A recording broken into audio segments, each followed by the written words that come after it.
자, 오전에는 꼼꼼하게 잘 못 간 것 같아요.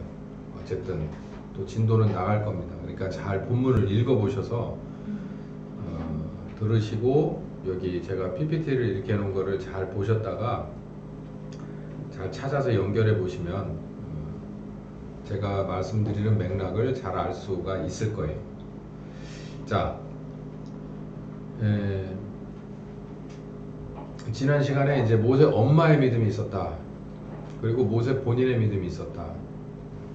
히브리서 저자는 모세의 믿음을 그리스도를 위한 능욕받음을 애굽에서 왕자로서의 받는 특권보다도 훨씬 더 소중하게 생각한 믿음이다. 이렇게 말했죠.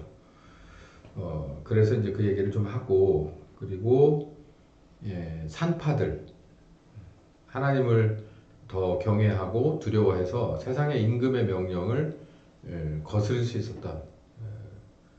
그런 산파들의 믿음에 관해서도 얘기했고, 그리고 40세까지의 왕자로서의 모세가 완벽하게 무너져 버리는 장면을 얘기했어요.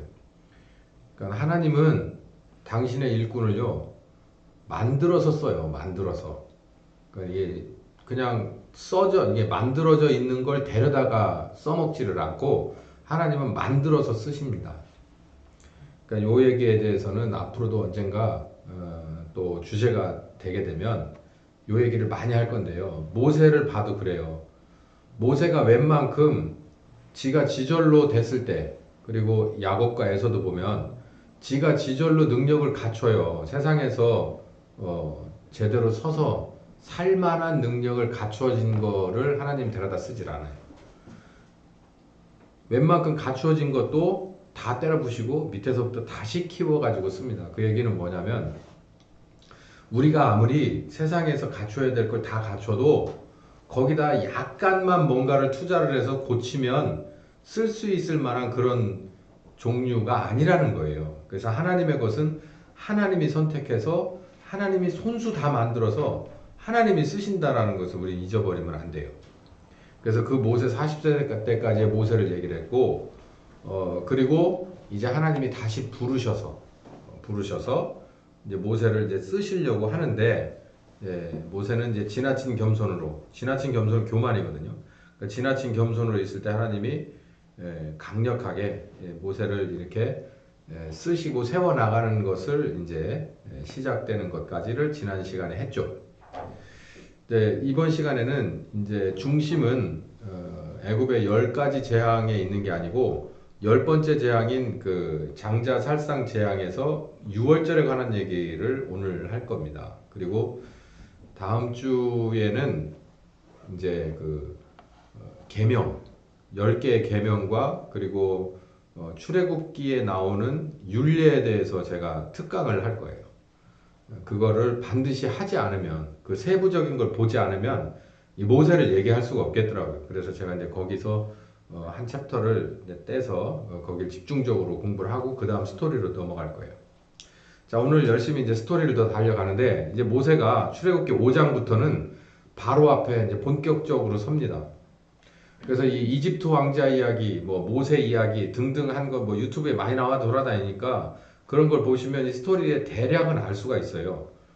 근데 이제 모세가 이제는 민족이 돼버린 히브리인들, 그러나 이 성경은 뭐라 그러냐면 430년 동안 종살이를 했던 이민자의 생활을 넘어서서 종살이가 430년 이렇게 그런 압제에 시달리던 사람들, 세대와 세대가 벌써 몇 세대가 걸쳤습니까? 이제 그런 사람들을 대표해서 하나님의 보내심을 받아 이제 바로 앞에 딱 서는 거예요. 자, 출애굽기 5장부터 뭐라고 얘기를 하면서 처음에 딱 섰냐면 우리 히브리인들을 좀 내보내달라. 그러니까 순순하게 내보내달라라고 가서 얘기를 해요. 그 이유가 뭐냐 그랬더니 우리 히브리인들은 하나님을 섬기는데 그분은 여호와시다. 대로부터 섬기던 여호와 하나님을 제사하고자 한다. 그러니까 우리들이 나가서 광야에 나가서 한 3일 정도 가서 거기서 광야에서 우리가 섬기는 여호와 하나님에 대해서 제사를 할 테니까 우리를 좀 내보내달라라고 얘기를 해요. 바로한테 가서. 그러니까 바로가 이제 순간 막 머리를 굴렸을 거 아니에요. 옆에 있는 참모들도 얘기를 하고. 근데 한마디로 뭐라 그러냐면 피식하고 웃어버립니다.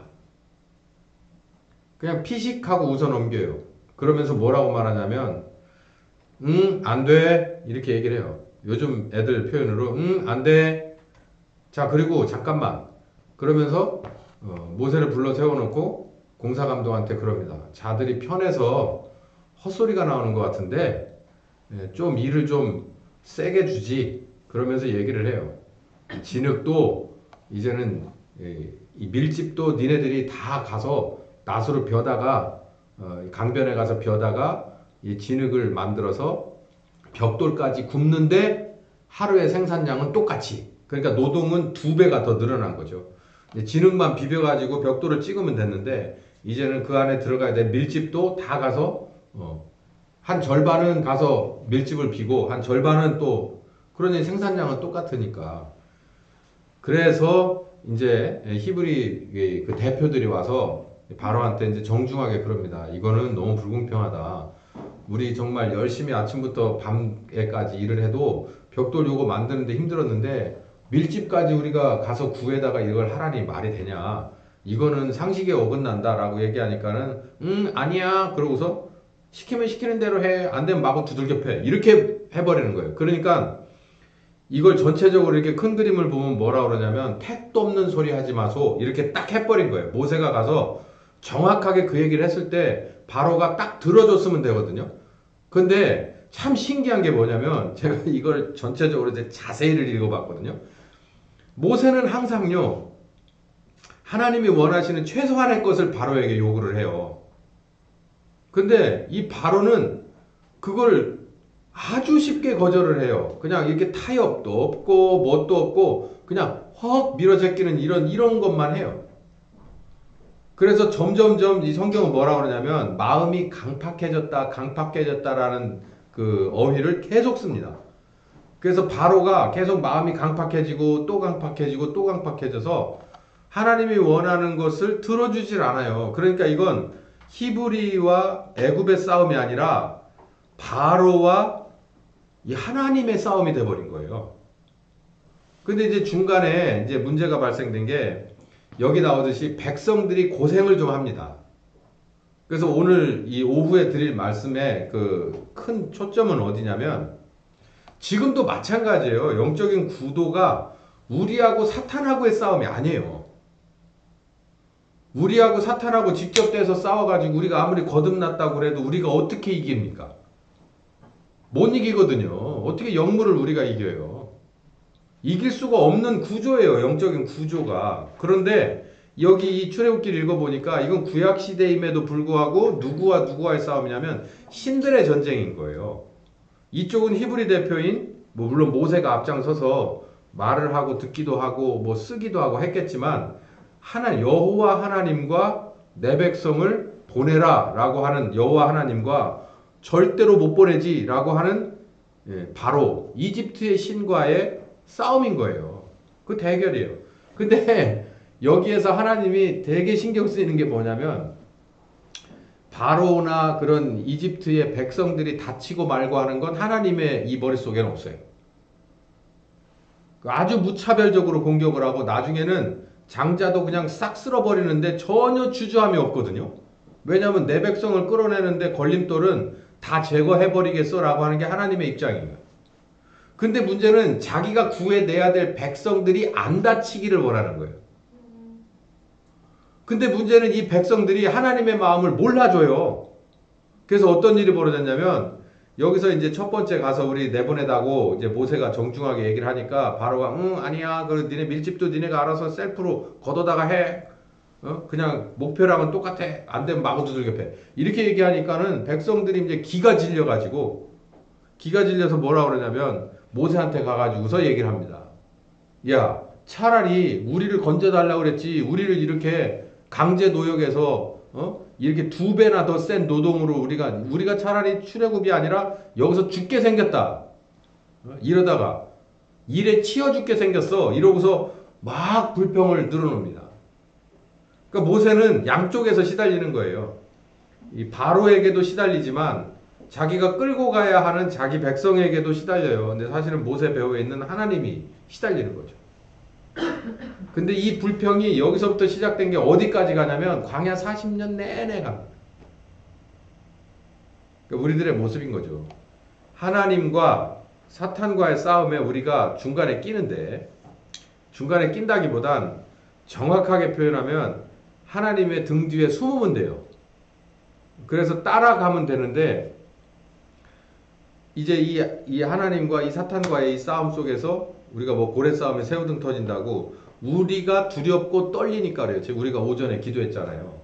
두렵고 떨리는 게 있어요. 뭐 저도 마찬가지입니다. 저도 제 앞에 개인적인 그리고 교회적인 것들을 가만히 생각해 보면 일단은 두렵고 떨리는 것보다는 참 막막할 때가 있죠. 그게 좀 더 지나면 두렵고 떨리고요. 나중에는 짜증도 납니다. 근데 이런 것들보다 더 심각한 것도 있고 더 위급한 것도 있죠. 근데 여러분들도 그럴 거예요. 그럴 때 제가 요 부활절 시즌에 깨달은 것이, 고난주간과 이 부활절 시즌에 깨달은 것이, 그 모든 것을 짓누르는 걸 한 몸에 받고 이걸 격파해버린, 그러니까 성경은 창세기 3장 15절에 뱀의 머리를 깨트려 버렸다는 거예요. 발꿈치를 물리고 깨트려 버렸다는 게 바로 예수님의 십자가에 죽고 다시 사신 복음입니다. 그럼 우리는 그 예수님을 믿잖아요. 십자가에 죽으시고 나를 위해서 다시 사신 부활의 예수님을 믿으면 우리는 그 믿음을 가지고 성령님과 뒤따라서 뭐를 뚫고 나갈 수가 있어요. 나를 가로막고 나를 짓누르고 나를 정말 영적으로 육적으로 마음으로 완전히 그냥 이렇게 납작콩 되게끔 만들어 놓는 이 사망의 권세를, 어두움의 권세를, 짓누르는 권세를 부활의 믿음으로 성령님과 뚫어낼 수 있겠습니까? 없겠습니까? 있다는 게 성경이고 우리는 그걸 믿고 거듭난 사람들이에요. 그러니까 우리는 그 믿음으로 뚫어내야 되는 거죠. 자, 굉장히 중요한 진리입니다. 바로 앞에 서서 이제는 능력의 대결이 시작되는데,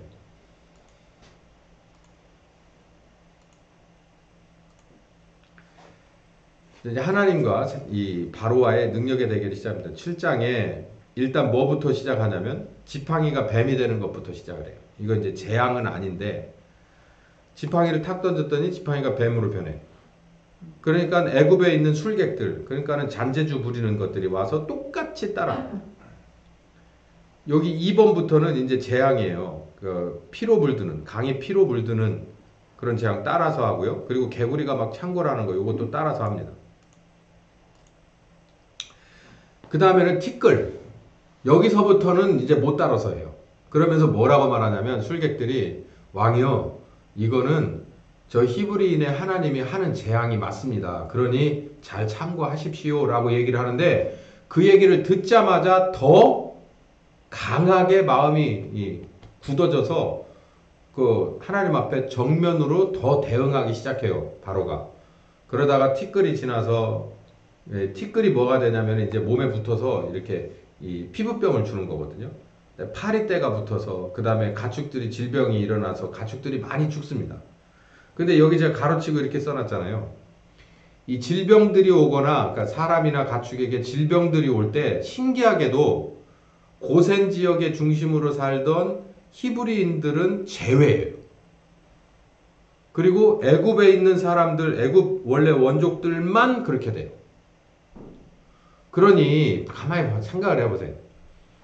이렇게 이거 코로나도 마찬가지. 이런다면 코로나가 예를 들어서 예수 믿는 사람은 안 걸리고, 그리고 믿지 않는 사람들은 그냥 걸렸는데 중증으로 가가지고 이건 뭐 거의 10중 8구 죽고, 이런 상황이 벌어진 거예요 지금. 예를 들어 그렇다면 우리가 이해하기 쉽게, 그러면 뭐겠냐, 빨리 깨달아 할 수 있겠죠. 아, 지금 이 상황은 히브리인들을 위해서 하나님이 나서서 싸우는 거구나 라는 것을 애굽 전체가, 히브리인뿐만 아니라 기타 나머지 주류들도 다 알아요. 저 밑에 뿐만 아니라 저 위에 있는 바로까지 다 알 수가 있는 그런 상황이 벌어지는데도 바로의 마음은 아무것도 이게 움직이지가 않아요. 그러다 이제는 어디까지 가느냐면 우박이 마구 쏟아졌어요. 고센 지역은 제외하고. 고기만 딱 우박이 안 떨어 나오는데 떨어지니까 이제는 곡식이 다 망가지고 그 망가진 곡식들을 메뚜기가 창궐해 가지고 다 뜯어 먹어버려요. 그러니까 뭐 이거는 그러다 이제 암흑까지 오네. 해가 졌는데 해가 다시 뜨질 않아. 자, 이렇게까지 왔는데도 바로는 내보내 줄 듯 말 듯 뭐 이렇게 계속해서 이제 요즘 애들 말대로 딜을 치는데 차라리 이렇게 하자. 내보내 줄게. 니네 애들하고 엄마는 여기 남고 남자들만 나가서 제사를 드려. 어차피 니네 남자들만 제사하잖아. 그러니까 그렇게 해라. 그랬더니 그건 아니다. 우리 다 나간다. 짐승들까지 다 데리고 나갈 거야. 그러니까 그러면 안 돼. 그러다가 또 얘기를 해요. 뭐 이렇게 해서 이 사람들만 나가고 뭐 그거 안 돼. 다 데리고 나갈 거야. 그러다 결국은 이 암흑까지 오는데 이제 마지막에 이제 이 큰 것들은 이제 장자를 다 죽이는 이 살상 재앙을 놓고 이게 6월절에 관한 얘기거든요.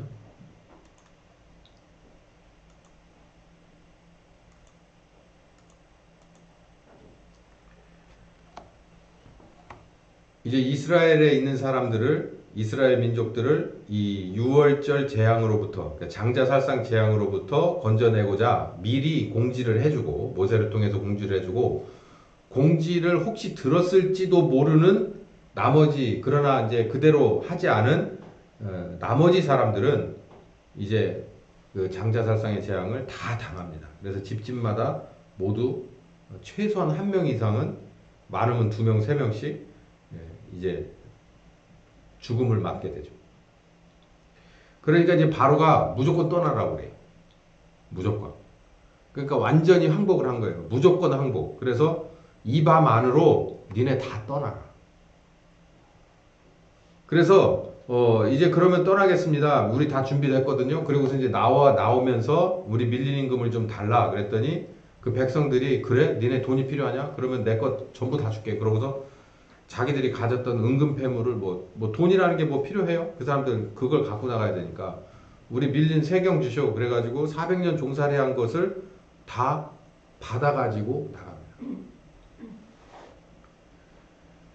그리고 나가서 이제 홍해 광야길로 출발을 해서 이제 여정을 펼쳐가는데 여기 보면 낮에는 구름과 밤에는 불기둥으로 이 사람들을 인도해 가셨다 그랬어요. 그러니까 하나님이 따라간 거죠. 따라간 게 아니라 인도해 간 거죠. 그리고 나서 이 사람들이 이제 바로가 마음을 고쳐먹고 그 다음날 이제 맨정신이 들으니까 내가 뭔 짓을 한 거야. 그래서 우리가 이대로 있어서는 되겠습니까? 그러고서 이제 보복을 나서는데 여기 본문을 보면 이렇게 돼 있어요. 특별 병거 600승. 그 다음에 애굽의 모든 병거가 한 번에 출전을 했다는 거예요. 그러면 이거를 뭐라고 설명을 할까요? 특별 병거라고 하면은 특별한 사람들이 타는 이 전투 마차를 말하는 거죠. 그러니까 배너나 이런 데 보면은 그런 게 나오듯이 뭐 왕부터 시작해서 정말 이 싸움은 우리들의 싸움이야 라고 얘기한 고위 정치인들이 타는 것만 600대가예요. 600대. 그리고 나머지는 그냥 바퀴 달려서 전쟁터에 나갈 수 있는 거라는 건 다 끌고 나간 거예요. 그러면은 뭐라 그래야 될까요? 이건 뭐 탱크나 장갑차나 이런 거를 말하는 건데 다 끌고 나갔어요. 나갈 수 있는 가용할 수 있는 건 애굽 전체의 거를요. 애굽이 제국이잖아요. 전체 걸 소집해가지고 히브리인들을 뒤쫓아가기 시작한 거예요. 이거 몇 대라고 얘기는 안 나오는데 특별 병거가 600대이면은 이거 10배 이상은 되지 않았겠어요? 그러면 6,000대, 6,600대 뭐 그보다 더 됐을 가능성도 많죠. 그러면 거기에 한 사람만 타요? 뭐 2사람, 3사람씩만 탔다고 해도 얼마? 그냥 말만 타고 따라간 뒤에서 뛴 애들 따지면 뭐 제국에 있는 예비군까지 다 소환해서 간 거죠. 안 되면 집에 있는 부엌 칼이라도 들고 다 나온 거예요. 이게 제가 이걸 가만히 보니까 큰 그림이 보이는데 하나님이 이 애굽 사람들을 나중에 결국은 물속에 수장시켜 버리거든요. 그리고 이제 이 홍해를 건너서 이제 이스라엘은 넘어가고 그리고 이 사람들은 중간쯤 와가지고 물이 확 해가지고 다 죽어버리잖아요. 그래서 이 상황을 그냥 흥미진진하게 어렸을 때부터 배워왔고 이제 성경 공부를 깊이 들어가면서 이 스토리 자체에는 별 관심이 없었고 홍해라고 하는 것에 상징적인 의미만 갖고 있었어요, 제가. 그런데 이 큰 그림을 다시 이렇게 보여주시더라고요. 그러면서 이걸 가만히 보면 왜 여호와 하나님이 이 애굽에 있는 바로와 이 군인들을 이런 식으로 하셨을까? 그리고 10가지 재앙을 가지고 서서히 잠식해 들어가고 잠식이라고 하는 게 피해를 주고 그리고 나중에 가서는 집집마다 한 사람씩을 다 죽이고 그리고 더 나아가서는 군인이 될 만한 그런 연령대에 있는 남자들을 아주 뭐 몇 프로가 죽었겠어요? 한 3분의 2 이상은 죽지 않았겠어요? 그리고 이 병거라고 하는 것과 군사 무기들 다 죽인 거 아니에요? 다 날려버린 거잖아요. 이거 왜 이렇게 했을까를 가만히 생각해 보니까 이건 하나님의 보응이더라고, 보응. 이스라엘에 대한 폭정에 자기가 선택한 백성일 뿐 아니라 공평하고 정의롭지 못한 애굽에 관한 징벌이더라고, 징벌. 그러니까 우리 여기서 알아야 될 게 뭐냐면 여기 봐요. 임금 다 받아가지고 나갔잖아요. 그리고 봐봐요. 여기 본문을 읽어보면 이스라엘은 손해본 게 없어요. 노동을 좀 했고 또 이렇게 해서 저렇게 해서 애들이 죽어나간 게 좀 있긴 하지만 성경을 전체적으로 이렇게 봤을 때 이스라엘의 인구 감소가 아주 어마어마하게 있은 것도 아니고 결국은 세경을 못 받았던 건 여기 나갈 때 전리품으로 다 가지고 나갔어요. 그래서 광야 생활하면서 은금이 이 사람들 너무 많아가지고 나중에는 이 황금 덩어리 끄잡아 내가지고서 집집마다 다 이렇게 내가지고서 십시일반 해가지고 황금소 만들어 놓고 우상 숭배하다 거기서 한 번 또 크게 당했잖아요. 그러니까 큰 그림으로 보면 하나님은 공의로우신 하나님이에요. 그래서 이스라엘이 절대 피해보지 않았어요. 그리고 오히려 피해를 봤다고 하면은 바로와 애굽이 봤죠.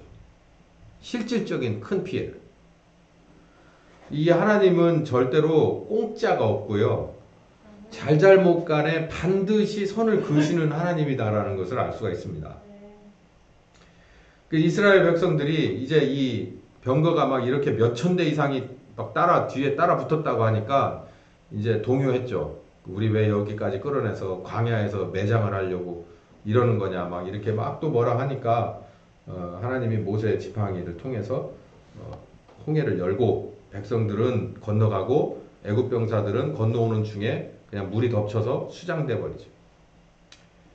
백성들은 하나님과 모세를 믿게 되고 그리고 바로와 이 애굽의 사람들은 아주 큰 말로 표현할 수 없을 만큼의 그런 손해를 입고 피해를 입고 아픔을 겪게 됩니다. 자, 이 6월절 얘기. 이게 오늘 요거까지를 해야 되는데 마지막 6월절은 이 장자살상재앙 그러니까는 이 장자살상재앙이 뭐냐면은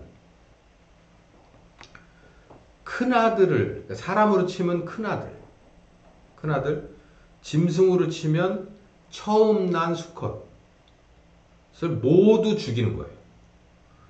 그러면 그때 제가 있었으면 저 죽죠. 제가 장자니까. 여기서도 장자 계신가요? 그러니까 큰아들 있으세요? 큰아들 있으면은 꼼짝없이 그때 죽는 거죠. 근데 이거는 애굽의 전역에 해당되는 거예요. 이스라엘이니까 빼자 이게 아니고 애굽 전역에 이 재앙이 이 죽음의 사자가 이렇게 엄습하는 그 밤이 있는데 하나님이 이제 살 길을 열어놓은 거예요. 그 얘기가 6월절에 관한 얘기입니다. 그걸 절기로 만든 것이 6월절이에요. 그럼 무교절은 뭡니까? 그럼 6월절과 무교절은 한 세트예요.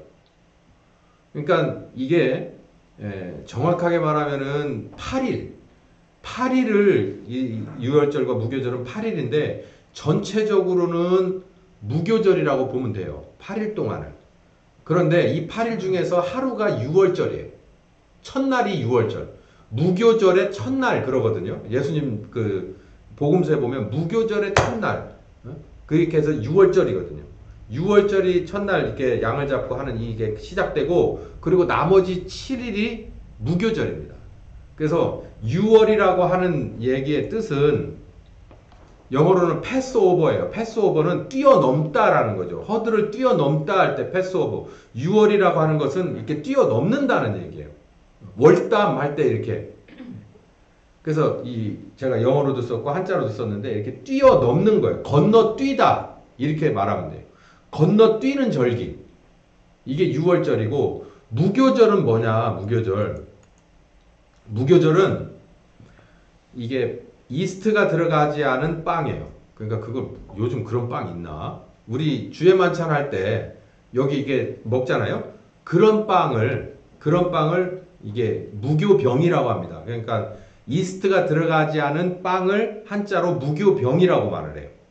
그러니까 이스트가 들어가지 않은 빵을 먹는 절기가 무교절입니다. 그래서 영어로 보면 이렇게 써 있는 거예요. 이스트가 들어가지 않는 빵을 먹는 절기, 그게 바로 무교절인 거예요. 그럼 반대로 이스트가 들어간 빵은 유교병입니다. 있을 유자, 없을 무자. 이래서. 그러니까 전체적으로 보면은 6월절과 무교절은 전체로 보면 무교절이라는 거 안에 묶여 있는 한 세트인데, 무교절의 첫날이 6월절인 거예요. 그리고 나서 7일 동안을 무교병만 먹는 거예요. 자, 이제 6월절이 어떻게 된 것을 시작하기 전에 이로 인해서 절기가 어떻게 만들었는지를 먼저 얘기하고 6월절의 세부를 들어갈 거예요. 6월절은 여러분 아시다시피 이 애굽에서 모든 첫 번째 아들들이 다 죽어야 될 재앙 속에서 건져내신 하나님의 비법이거든요. 그러니까 그 비법을 양을 잡고 뭐하고 한 거를 그대로 다 하고 나서 이 사람들이 살아서 그날 새벽에, 그 새벽에 출애굽을 하잖아요. 다 나가라고 했잖아요. 그런 기적이 있었던, 그리고 홍해를 건넜던 이런 어마어마한 사건들이 막 즐비하게 일어났던 하나님의 그런 이 오른손이 마구 휘둘러대는 칼 사이에서 우리는 살아남았다라고 하는 감사함과 하나님이 우리를 구하셨다라고 하는 바로 그런 이 하나님의 하나님 되심을, 여호와 하나님 되심, 구원자 하나님 되심을 증거하고 기억하기 위해서, 기념하기 위해서 만든 절기가 바로 무교절인데, 그거를 어느 한 날 그냥 이렇게 6월절이다 해가지고 하루만 지키는 게 아니라 하나님이 뭐라고 그러냐면 7일 내내 그걸 기념하라고 했어요. 그러니까 우리는 대부분 광복절 그러면 하루잖아요. 또 우리 저기 하는 크리스마스 그러면 하루잖아요. 근데 이 절기는 하나님이 명할 때 하루만이 아니라 7일, 8일 이런 식이에요. 그 중에서 첫 번째 날과 마지막 날은 성회로 모여라. 그러니까 모두가 다 모여. 그래가지고 같이 하나님을 찬양하고 같이 예법에 따라 음식을 먹고, 그리고 집으로 흩어져서는 또 예법을 따라 음식을 먹고 다른 식으로 먹으면 절대 안 되고, 성경은 뭐라고 하냐면 백성에서 끊친다 그랬어요. 그거는 내보내란 얘기예요. 그거는 이제 완전히 이제 유대인으로서 쫓겨나는 그런 거죠. 이 절기 얼마나 소중한 거면 그렇게 기억하라고 했겠느냐. 뭐를?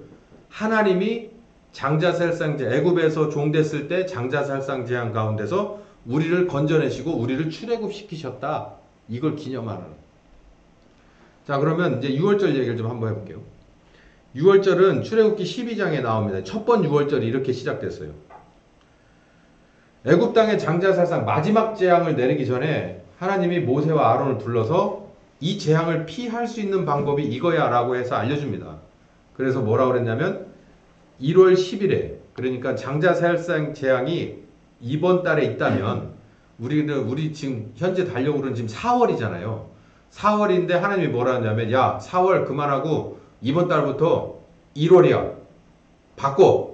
그래가지고 애굽의 달력을 상무시를 하고 1월로 딱 바꿔버립니다. 오늘부터 1월이야. 그래놓고 오늘부터 시작해서 며칠이 지나서, 열흘이 지나서 가족 수에 맞춰가지고 어린 양의 제물, 그러니까 염소나 양 중에 새끼를 데려다가 가족 숫자에 맞춰서 몇 명에 한 마리 이렇게는 안 정해주고 가족 숫자에 맞춰서 준비를 해라. 그런데 본문을 자세히 읽어보니까 어떻게 됐냐면, 먹어야 될 게 여기 있는 이 양고기하고 그리고 쓴나물과 그 다음에 무교병이에요. 그럼 우리 대부분 네 식구면 네 식구가 고기를 먹으면 몇 인분 있어야 되는 게 오잖아요. 그리고 채소 얼만큼 들어가고 그 다음에 밥 얼만큼 먹어야 되는 거 엄마들은 알잖아요. 그러면 우리 교인이 전체가 몇 명이다 이렇게 생각을 하면 상이 몇 개 정도 있어야 되겠구나라는 걸 알듯이 그러면 양을 몇 마리를 잡아야겠다라는 것을 숫자로 계산을 해가지고서 양을 너무 많이도 너무 적게도 하지 말라는 거예요. 하나님 정말 그런 것까지 디테일하게 설명을 해주는 거예요. 그래서 소나 양을 이제 염소나 양을 준비해라. 그러니까 여기 제가 써놨죠. 1월 10일. 그러니까 열흘 여유를 준 거예요. 여유를 주고 니네가 먹어야 될 양이나 염소 새끼를 준비를 해라. 그리고 나서 어떻게 하냐면 14일째 되는 날 오늘부터 1월이라고 그랬으니까 1월 14일째 지금부터 14일이 지난 뒤에 뭐 해라? 그 양을 잡아라. 잡아야 먹을 거 아니에요. 그 양을 잡고 피가 나오고 그 다음에 고기가 나올 텐데 피는 집에 설주와 인방이라고 그랬는데 이 설주는 뭐냐면은 저 문 보세요. 저 문 보시면 저 문에 바로 여기 지금 위에 몰딩 있잖아요. 가로 몰딩. 그 위에 하나 더 있다면은 그게 바로 문 기둥입니다.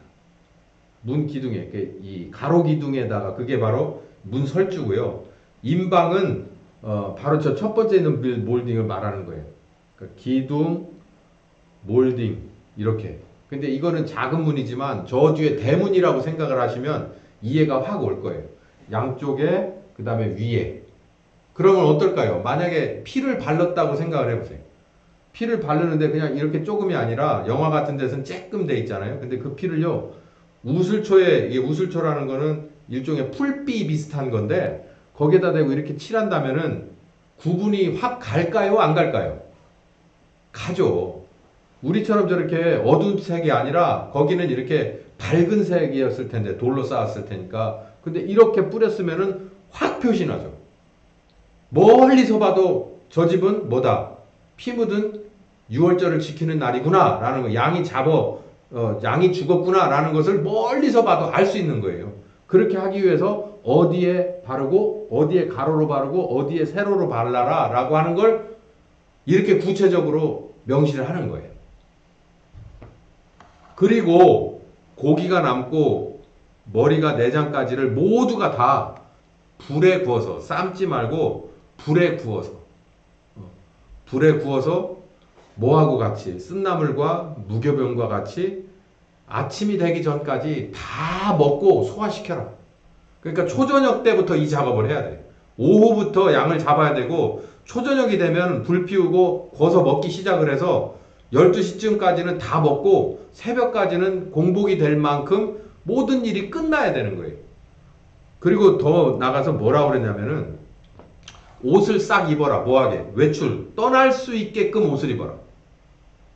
그러니까 전투 준비예요. 전부. 이 군장, 완전 군장 다 하고 경무장이 아니라 완전 군장까지 군장 다 싸서 다 군장 매놓고 다 군장 다 착용하고 양을 잡고 거기서 먹어라. 뭐하게?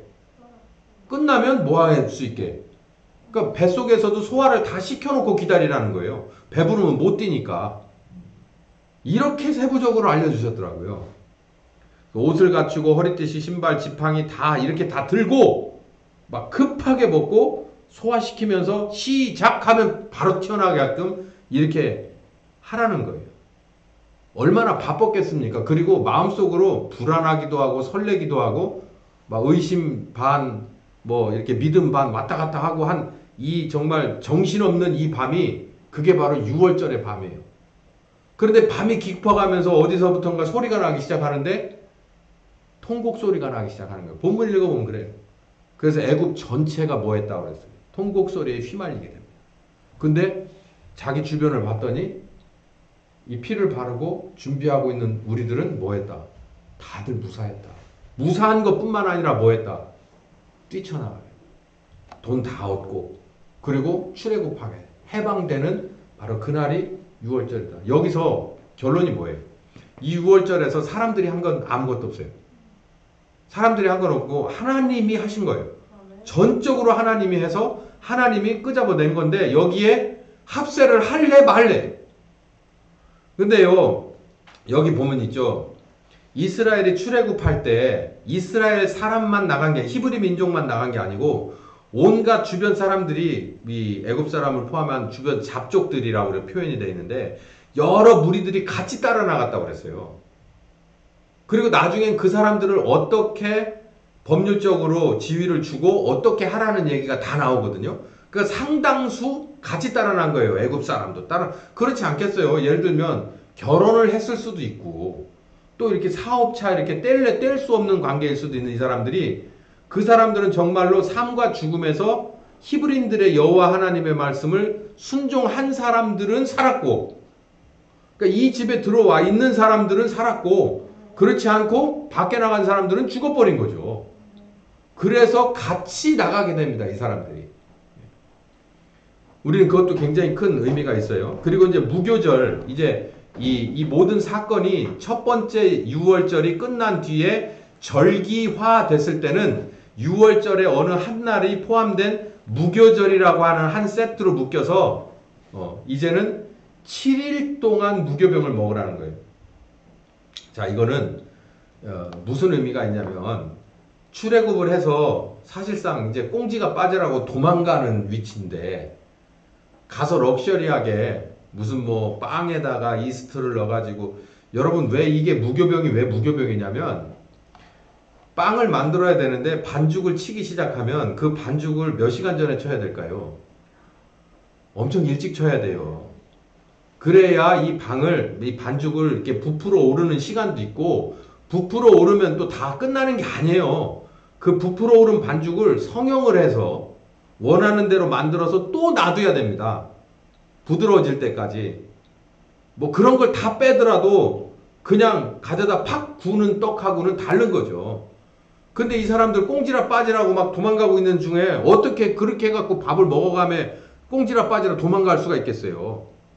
그러니까 불갑을 어떻게 할 수밖에 없다. 그냥 밀가루 이렇게 해가지고 그냥 구워갖고 이렇게 먹을 수밖에 없는 거예요. 그러니까는 7일 동안을 그냥 막 내빼는 거죠. 그러니까 이거는 그렇게 먹으면서 기념을 하라는 거예요. 그러니까 다시 생각해라는 거예요. 무교병만 계속 7일 이 비상식량 제가 우리 남전도에 하나씩 들었는데 그건 굉장히 좋은 겁니다. 전 세계에서 그보다 더 좋은 비상식량은 없어요.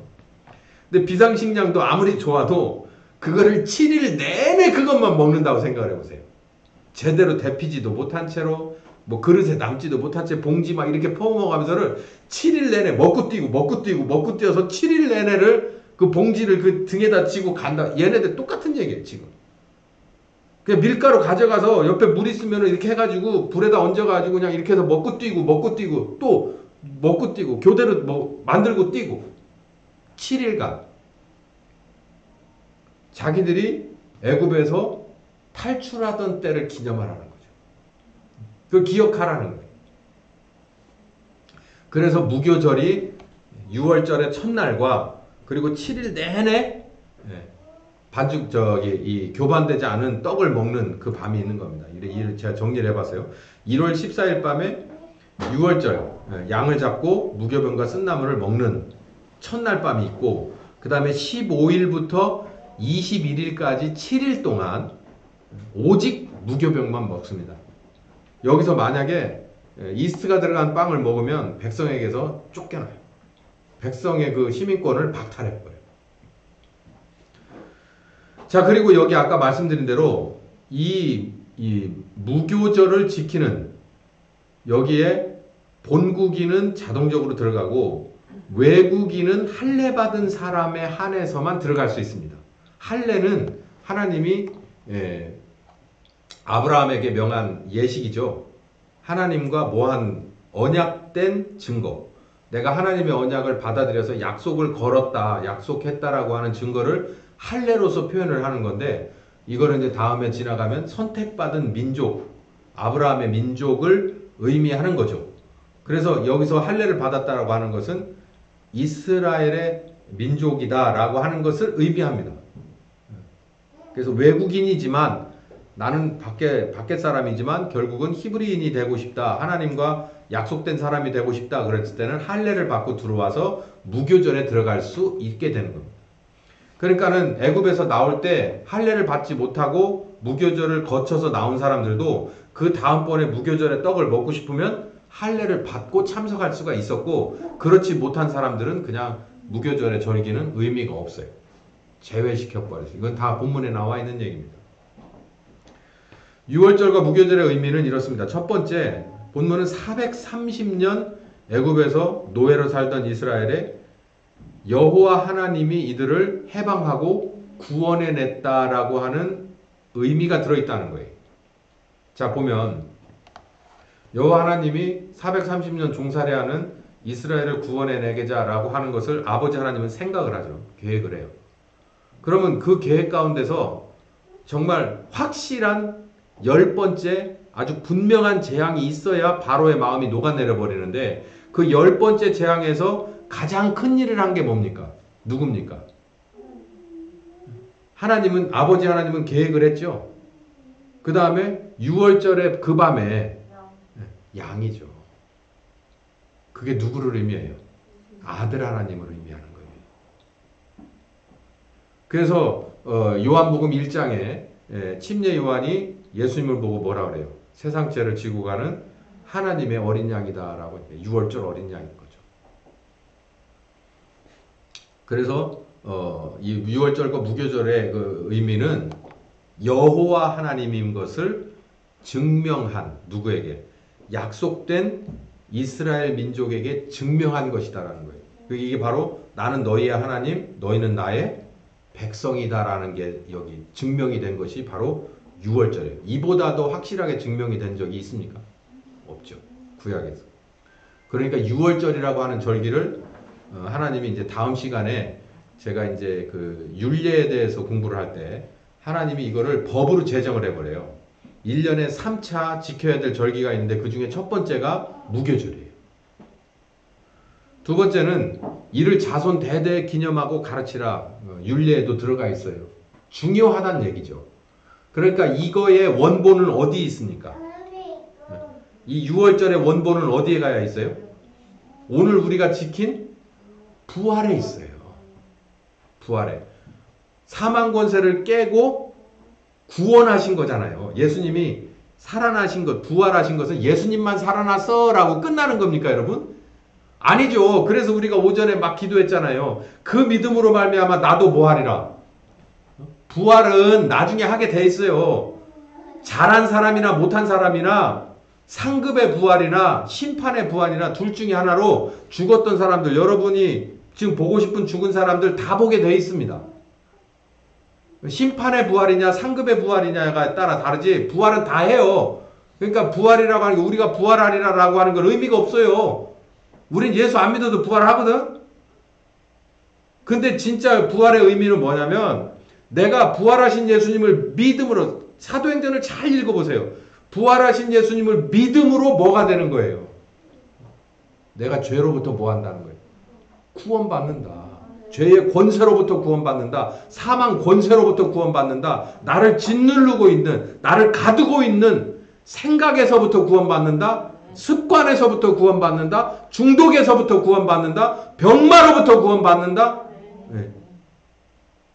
가만히 생각해 보세요. 하나님이 명령하시면 안 될 게 있습니까? 하나님이 명령하셔서 예수님이 손대셔서 안 될 게 있어요?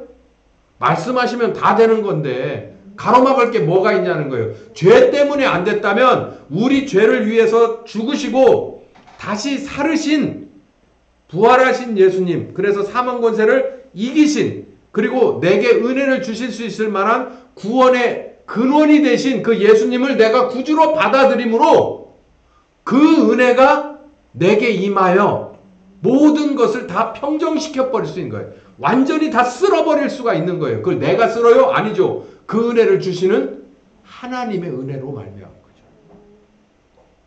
그게 바로 이 6월절의 의미인데 그게 바로 부활입니다. 부활. 여기에서 보면 양은 죽었어요. 그러나 이스라엘은 살았습니다. 우리는 예수님은 죽으셨어요. 그러나 부활하셨어요. 그래서 부활의 주가 되셔서 믿는 우리들에게 부활의 은혜를 주시는 거예요. 죄를 용서하고 우리를 살리시는 겁니다. 6월절의 예법은 이렇게 바뀝니다. 나중에 가서 하나님이 뭐라고 명령하냐면 내가 니들한테 6월절에 관한 이 부칙을 주는데 앞으로 니네 조상 후세 대대로 이렇게 명해라. 첫 번째 수컷, 그러니까 사람으로 따지면 장남, 그 다음에 짐승으로 따지면 첫 번째 낳는 수컷들은 모두가 하나님 앞에 바치라. 그럼 저는 바쳐야 되는 거예요. 그러니까 하나님 앞에 바친다는 게 제물로 드리라는 얘기잖아요. 그러면 이제 사람을 그러면은 뭐야? 애굽에 있는 큰아들들은 다 죽었는데 그럼 결국은 나중에 이스라엘의 큰아들들도 다 죽어야 돼? 이렇게 된 그거는 아니고 뭐라고 예외를 뒀냐면 사람이나 또 나귀는 이렇게 짐승으로 요즘으로 말하면 트랙터거든요. 이 나귀로 써야 될 것들을 이런 것들 꼭 필요하게 이렇게 살려둬야 되는 그리고 사람은 죽이면 안 되고 구원하시는 하나님이잖아요. 그런 예외를 둔 몇 가지 경우에는 양으로 대속해라. 그러니까 제가 장남인데 제가 하나님 앞에 드려진 사람이 될 거면 내가 가서 피를 흘리고 죽어야 돼요. 제단 앞에서. 그런데 그렇게 안 하기를 위해서 그러면 제 아내가 슬퍼할 거 아니에요. 그러니까 우리 부모님이 나를 대신해서 뭘 해야 되는 거예요? 양을 데려다가 대신 바쳐야 되는 거예요. 그러면서 무슨 생각을 하라고 그랬을까요? 첫 번째, 6월절의 하나님. 두 번째, 이 우리 내가 살려낸 이 큰아들을 대신해서 누가 죽었다? 양이 죽었다는 거예요. 대속의 개념을 알으라는 거예요. 그게 예수님 때까지 내려오니까 뭐가 됐어요? 습관이 돼버렸잖아요. 습관. 매매하는 습관. 거기서도 돈 낸 게 처먹는 습관. 그러니까 하나님의 아들이 와서 채찍을 만들어가지고 그냥 징벌해버린 거 아니에요. 싹 흩어버린 거 아니에요. 야, 이럴 거 하지 마. 그러고서 그냥 싹 흩어버린 거예요. 대속이라고 하는 것을 배우라고 제사법을 주셨는데 그걸 가지고서 남겨 먹으려고 장사치를 하고 앉았어. 그러니까 그냥 막 다 갖다 뒤집어 엎어버린 거. 첫 번째 수컷을 살리고 싶으면 사람이나 나귀 등등 해서 양으로 대속의 값을 치루라라고 명령을 합니다. 바로가 이스라엘을 내보냈어요. 그리고 이스라엘을 내보낸 뒤를 다시 쫓아가서 이 홍해에서 이렇게 수장시켜버리는 애굽을 향한 여호와 하나님의 징벌, 이스라엘을 구원하고 애굽을 징벌하는 그 이야기는 제가 좀 전에 다 했습니다. 아직 시간이 한 10분 남았는데 이 진도를 빨리 나갈게요. 왜냐하면 다음 주에는 제가 이 10계명과 그리고 예법에 대해서 율례에 대해서 이제 특강을 해야 되기 때문에 요 10계명과 율례가 어떻게 나오게 됐나 이제 그거를 제가 서둘러서 한번 해볼 테니까 좀 졸립더라도 잘 들어주세요. 여기도 굉장히 중요한 인트로입니다. 이제는 수장된 애굽의 사람들을 뒤로 한 채로 이제는 하나님 앞에 영광 돌리면서 며칠 동안 뭐 기뻐하고 막 이렇게 감격하고 막 탑을 쌓고 막 이러다가 이제는 하나님이 이끄시면 어디든 가리라 이렇게 마음을 먹고 이제 어디로 들어가느냐면 광야로 들어가기 시작합니다. 근데 제가 여기 제목을 달기를 광야는요 현실이에요. 그래서 애굽하고는 완벽하게 다른 겁니다. 애굽은 햇볕을 피할 수 있을 만한 지붕도 있었고 그리고 비가 오면은 그리고 바람을 막아줄 만한 그리고 나가서 비록 노예지만 우리도 어떻게 보면 월급의 노예잖아요. 나가서 일하고 돈 주고 나름대로 먹고 마시고 즐길 수 있을 만한 아주 약간의 운신처가 있었는데 이 광야는 그런 게 전혀 없는 데예요. 그냥 햇볕에 노출되고 바람에 그리고 야생에 노출되고 먹을 것 우리가 스스로 찾아내는 광야는 먹을 게 없죠. 마실 것도 없고. 출애굽기 15장부터 시작해서 광야 생활이 시작되는데 수르 광야라고 하는 곳에서 첫 번째 난관에 부딪힙니다. 가져갔던 물들이 다 떨어졌어요. 만약에 물이 있었다면 이럴 필요가 없겠죠. 물이 다 떨어져 가지고 이제는 모세에게 가서 불만을 제기해요. 그러니까 뭐를 낸다고 그러지? 민원을 내는 거예요. 근데 뭐 민원을 어떻게 지금처럼 인터넷으로 하는 것도 전화로 하는 게 아니라 직접 얼굴 보고 말을 하는데 나중에 가서 뭐 하게 생기냐면 돌멩이를 집어 던지려고 그러는 거예요. 그러니까 댓글을 막 나쁘게 쓰는 거 이런 것처럼 이제는 얼굴 보고 하던 시대에는 그냥 돌멩이를 집어 던질 만큼 백성들이 이제 그 어려움이 극에 당해요. 목마름이. 그래서 결국 이거를 모세를 원망하다가 하니까 모세가 또 하나님 앞에 그러는 거예요. 하나님 이렇게 생겨서 나에게 돌 맞아 죽게 생겼습니다. 이렇게 다시 하나님 앞에 기도를 하니까 뭐라고 그러냐면은 하나님이 이 사람들에게 물을 주는데 써서 못 먹는 물을 바꿔서 정화해서 먹을 수 있는 방법을 내주시는데 여기 무슨 얘기가 처음에 나오냐면 하나님의 법도와 율례라고 하는 얘기가 나와요. 그러면서 뭐가 나오냐면 나는 너희를 치료하는 여호와다라는 것을 여기서 물을 주시면서 알려줍니다. 자, 여기서 제가 또 그냥 넘어가 볼게요. 출애굽기 16장에 또 이제 신광야라고 하는 이름이 광야 이름이 신이에요. 신광야라고 하는 곳에서 배고픔이 한번 몰려옵니다. 허기가 진 거죠. 가지고 간 거 싹 무교병이고 뭐고 싹싹 딱 긁어서 다 먹고 이제 먹을 게 하나도 없는 상황이 됐어요. 그러니까 어떻게 해요? 또 와서 먹을 것 좀 내놔라. 우리 이거 어떻게 하면 좋냐. 모세한테 와가지고 얘기해. 누구한테 얘기를 해? 가서 누구한테 얘기하니까 모세한테 가봐. 모세한테 가봐. 다 모세한테 가서 이제 얘기를 하는 거예요. 그러니까 모세는 누구한테? 하나님 앞에 얘기를 하니까 여기 맨 마지막에 이 소동을 하나님이 확실하게 해결을 해주시는데 나의 율법을 준행하나 안 하나를 내가 시험해 볼 것이다 라고 얘기를 해요. 그래서 여기 만나로 해법을 해주세요. 만나 얘기가 나와요. 자, 이 얘기는 무슨 얘기냐면 광야를 지나다니면 불과 불, 자기 수통이 떨어지고 자기 배낭이 앵꼬가 나요. 거덜난다고. 그거는 당연한 거예요. 이거 우리도 마찬가지예요. 우리도 살다 보면 우리들이 먹어야 될 것과 입어야 될 것과 써야 될 것이 반드시 밑으로 떨어지는 때가 있어요. 뭘? 하나님 따라가다 보면. 하나님 믿는 사람이니까 이것도 안 하고 저것도 못 하고, 그러니까 주일날도 예배를 드려야 되고, 뭣도 해야 되고, 뭐 새벽 예배부터 시작해서 뭐 이게 다 해야 되고 하는 이런 것들, 11조 내야 되고 뭐 해야 되고 하면 생략하는 거 말고 다 그걸 해야 된다고 생각하면 세상 사람들과는 좀 경쟁하기가 좀 뻐거울 때가 있다고. 그럴 때 이제는 내가 궁지에 몰려서 여기처럼 물이 앵꼬가 나고 그 다음에 내 이 가루가 먹어야 될 음식이 식료품이 떨어질 때가 있단 말이에요. 요즘은 돈이겠죠. 자, 그럴 때 도저히 내가 어떻게 이거를 뭐 돌려받기도 안 되고 뭣도 안 되고 아무것도 안 될 상황에서 지금 몰려서 처음엔 수르광야에서 두 번째는 신광야에서 하나님 앞에 원망이 들어가기 시작하는 거예요. 이거 도저히 따라갈 수도 없습니다. 이거 뭐 한계에 있어서요. 제가 아무리 주머니를 털어봐도 아무것도 없는데 이제 여유가 없어요. 이제 내 목숨 자체가 내 가족 자체의 존폐 위기에 있습니다. 라고 지금 얘기를 하는 거예요. 우리가 똑같은 상황이에요. 얼마든지.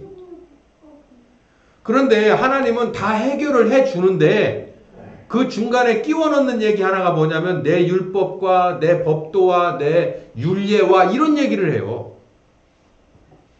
그런 얘기를 하시면서 이걸 준행하나 안 하나 내가 시험해 보겠다라고 하는 얘기를 해요.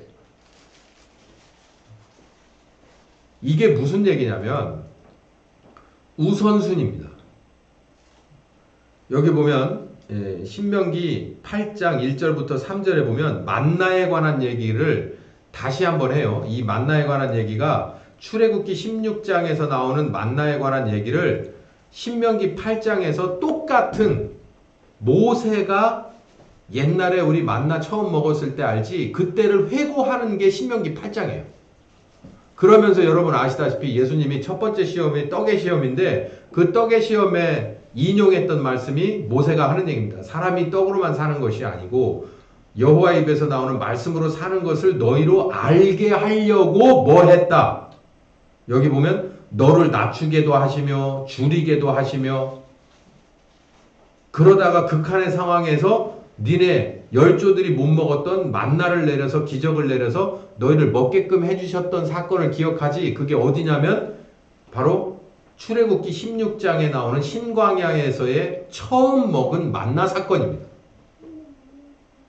이 만나 사건을 통해서 너희를 뭘 알려주고 싶었냐? 사람이 떡으로만 사는 게 아니라, 사람이 물로만 사는 게 아니라 하나님의 입에서 나오는 말씀으로 너희들의 물도 떡도 먹고 산다. 그러니까 몸이 산다라는 것을 알려주려고 하는 거예요. 왜 이러지? 이상한데? 만나와 메추리, 일용할 양식입니다. 이 만나와 메추리는 이 사람들이 고기도 먹고 싶다고 얘기를 해요. 참 하여간 요구사항도 각양각색입니다. 배고파 죽겠다고 하다가 고기 못 먹어 죽겠다고 하면서 여기 봐요. 우리가 애굽 땅에서 고깃가마 옆에서 종으로 살 때는 그나마 주워 먹고 뜯어 먹고 살면서 우리가 배불렀을 텐데 뭐 대단한 걸 먹었다고. 그런데 차라리 거기서 그냥 있어서 쎄 빠지게 일하다가 그래도 배부르게나 먹고 그러다 죽었으면 좋았을. 이게 진짜 말도 안 되는 소리를 요 막 이렇게 늘어놓는 거예요. 터진 입이라고 그냥 계속 주저리 나오는 거예요. 그냥 배고프니까 정신 없나 봐. 절제가 안 돼, 입이. 그래서 내려준 것이 메추라기도 내려줍니다. 한번 네 코에서 냄새나게 한번 먹어봐라. 본문 읽어보세요. 코에서 냄새나게 먹는다는 게 뭔지. 고기를 많이 먹고요. 트름을 한번 해보세요. 그러면 냄새납니다. 냄새. 얼마나 먹은 거예요, 도대체. 그러면서 하나님이 만나와 메추라기를 주면서 규칙을 줍니다. 여기 보면 오멜이 나오거든요. 1인 1오멜. 오멜은 한 2.2kg입니다. 그래서 한 사람당 2.2kg의 만나만 걷어갈 수 있어요. 한 사람당. 그러니까 예를 들어서 4인 가족이면은 8.8kg만. 그런데 이게 안식일이 토요일이잖아요. 우리로 따지면. 안식일이 되기는 전날에, 그러니까 금요일 날에는 곱하기 2를 해라. 이게 본문에 다 나와 있는 걸 제가 말로 해드리는 거예요. 그러니까 하나님은 엄청 합리적이에요. 한 사람당 많이도 안 주고 적게도 안 주고 2.2kg만 거둬라. 그리고 금요일 날은 토요일 날 안 줄 테니까 2배 받아라. 그래서 4.4kg를 1인분으로 받아서 이틀 먹으라는 거예요. 그러면 사람이 어떻게 해야 되느냐면, 그래요? 그러고서 2.2kg만 딱 달아가지고서 나와야 되는데 그렇게 하는 사람이 몇이나 되겠어요? 어쨌든 딸려 들어왔네. 그러고서 그냥 한 5kg, 뭐 10kg 뭐 이렇게 가면서 아유 저렇게 많은데 뭐 어때요? 그러고서 이거 제가 웃으라고 하는 소리 같지만 그렇잖아요. 세상에 나가서도 제가 한 그릇밥, 집사님 한 그릇밥 얘기했잖아요. 한 벌 옷. 여기서 나오는 얘기예요. 하나님이 정해줘요. 넌 2.2kg가 네 정량이야 라고 정해줬는데 사람들은 아니요 나는 한 5kg 써야 되거든요. 그러고서 5kg를 걷어 들어갔더니 무슨 일이 벌어지냐? 이렇게 배가 나온 게 아니라 2.2kg 이상이 썩어버리는 거예요. 나머지 알파가. 그리고 집이 3식구밖에 없어요. 그런데 4식구 거를 걷어왔잖아요. 그러면 1인분이 썩어버리는 거예요. 이런 날도 있잖아요. 오늘 거두고 내일 아침에 나가서 또 그러니까 일용할 양식이니까 하루 거둬 하루 먹고 하루 벌어 하루 먹고인데 하루에 나가서 아유 내일 싫으니까 내일 안식일은 아니지만 오늘 좀 많이 걷어다 놓고 내일은 쉬자. 내일은 놀러 가지. 그러고 오늘 많이 걷어다 놓자. 그러고 많이 걷어다 놓고 오늘 저녁 때까지 맛있게 2.2kg를 먹고 내일 먹어야 될 2.2kg가 있으니까 내일 아침에 늦잠 좀 자지 뭐. 그러고서 이렇게 일어나 보니까 만나는 새벽이 지나면 없어지거든요. 아침 해가 뜨면 싹 녹아 없어진다는 건데 아침 해가 저렇게 뜰 때까지 어제 걷어다 놨으니까 하고 일어나 보니까 어떻게 됐다? 썩었다. 못 먹게 생겼다. 이건 무슨 말을 말하냐면 하나님이 우리에게 하나님 따라가는 그 백성에게 먹는 것도 그러니까는 쌀도 고기도 뭐 또 다 예비를 해놨다는 거예요. 근데 문제는 뭐냐면 이 모든 것을 내가 함부로 내가 욕심껏 내가 규칙을 정해서 할 수는 없다는 거예요. 하나님의 규칙 안에서 얼마든지 우리에게 주어주시는 하나님이다라는 것이 여기서 가르쳐주고자 하는 교훈이라는 거예요. 그걸 누가 얘기했다고요? 모세가. 이 과정을 인도자로서 그 하나님이 이걸 규칙이야. 만나 줄 테니까 만나의 규칙이야. 메추라기 줄 테니까 이건 메추라기의 규칙이야. 라고 하는 것을 다 받고 백성들에게 얘기해주고 백성들이 이렇게 어기고 저렇게 어기고 했을 때 일어나는 것들을 쭉 보니 하나님은 이런 분이야 라고 신명기 8장에 한마디로 사람이 뭘로만 사는 게 아니다. 떡으로만 사는 게 아니다. 뭐를 지켜야 된다. 하나님의 입에서 나오는 말씀을 지킬 때 그 떡이 내게 기쁨과 힘과 능력이 되는 하나님이 주시는 일용할 양식이 되는 거다라는 것을 아는 거예요. 다른 말로 말하면 하나님의 자녀로 세상을 사는 방법, 하나님의 자녀로 돈을 버는 방법, 하나님의 자녀로 사업을 하는 방법, 하나님의 자녀로 공부를 하는 방법, 이 방법을 어디에서? 광야에서 가르쳐 준 거예요. 뭘 하기 전에?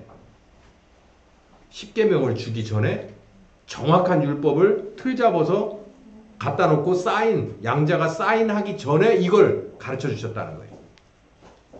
자, 이제 아예 한마디로 정리를 하면 뭐냐면 하나님은 이 광야에서 목마름과 그리고 배고픔과 이런 만나로 해결해 주시고 반석에서 물이 나게 해서 해결해 주시는 하나님의 기적을 통해서 이스라엘 사람들이 뭘 알아가길 원했냐면 하나님은 이 광야에서도 모든 것을 공급해 주실 만한 능력이 있는 분이다. 그러니까 우리를 구원해 내시는 것뿐만 아니라 살게끔도 하신다. 이 여건이 애국과 같이 않은 이 광야라도 우리를 살게끔 하신다. 여러분 믿으세요?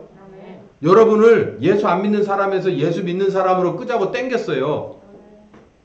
여러분의 연약한 믿음 가지고 오케이 그러고서 일단 땡겼단 말이에요. 그러면 믿음 가진 사람으로서 현실을 살아갈 때 이것도 먹지마, 이것도 하지마, 저기는 가지마, 이렇게 모여, 이거 이렇게 헌금 내, 이렇게 하는 그런 규정에다 집어 넣어놓고 아이고 그러면은 옛날에도 살기 힘들었는데 이렇게 살면은 어떻게 살아요? 이렇게 하면 애들 어떻게 교육시키고 어떻게 사업하면서 살아요? 라고 그렇게 생각할 사람들의 우리들에게 똑같이 생각하는 이 이스라엘의 출애굽한 이스라엘에게 뭘 가르쳐 주기를? 하나님은 이 척박한 광야에서도 우리들이 먹고 마시고 쓸 수 있을 만한 걸 다 공급해 주시는 하나님이시다. 애굽에서만 끌어낸 게 아니라 살게끔도 하시는 하나님이시구나라는 것을 배우게 하고, 그러나 딱 한 가지, 그냥 내가 원하는 대로 집히는 대로 땡겨서 입에다 넣는 건 아니다. 하나님이 하라고 한 규칙을 따라서만 할 수 있다. 이걸 배우게끔 해주려고 어디 전에? 십계명을 세우기 전에. 십계명을 쓰고 밑에다가 하나님 사인 들어가고 이스라엘 사인 들어가기 전에 이 광야에서 며칠간 맛보기를 하고 갑니다. 그리고 나서 이 만나의 교훈을 이게 하고 나서 이제 한 번 더 있는데 이제 이 전쟁을 이제 해요. 르비딤에서 이제 전쟁을 하고 물 또 하고서 이제 뭐 전쟁을 하는데 요거는 비슷하니까 생략을 하고 그리고 하나님과 이스라엘이 시내 광야에서 대면하고 계약서에 사인을 하는, 그러니까 이제 말하자면 하나님과 이스라엘이 언약이 되는 장면이에요. 그게 바로 출애굽기 19장에서부터 나옵니다. 자, 정리를 해볼게요.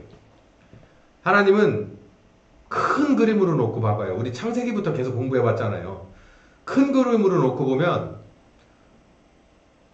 아주 큰 그림에서 놓고 보면 메시아 대신 예수 그리스도의 이 세상에 오심과 그리고 십자가를 지고 부활하시는 오늘에 있지만, 그리고 성령님이 인도해서 우리를 구원하시는 오늘에 있지만, 부활에 있지만, 그러나 이스라엘의 첫 번째 민족이 되는 이 모세의 시점에서 볼 때 그 정도의 적당한 중간 큰 그림으로 놓고 볼 때 하나님이 원하시는 것은 이제는 70인이 들어가서 민족이 되게끔 인큐베이터로 애굽을 쓰고 거기서 이제는 민족이 돼서 나올 때 60만이라고 합니다. 본문을 읽어보면 60만.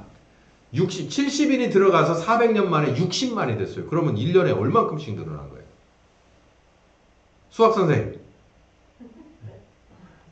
네, 계산 안 돼서 화장실 들어가서. 어쨌든 어마어마하게 늘어난 거예요.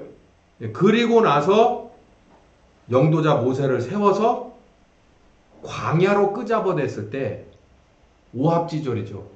노예로서 남의 밑에서 그냥 이렇게 하란 대로 시킨 대로 살던 그 오합지졸들이 광야로 쑥 하고 나왔을 때 어찌할 바를 모를 때 모세라고 하는 리더를 통해서 뭐를 걱정하지 마라. 낮에는 불기둥, 낮에는 구름기둥, 밤에는 불기둥. 니들이 목마를 때는 반석에서 물을 내주고 니들이 먹어야 될 때는 새벽에 만나를 뿌려주고 니들이 고기가 먹어야 될 때가 되면 메추라기라도 던져주는 여호와 하나님이다. 단지 뭐가 하나 있다. 내가 너희에게 이 모든 것에 관한 법을 주겠다. 규칙을 주겠다는 거예요. 이 규칙을 가지고 순종하면 너하고 나하고는 뭐가 되는 거다.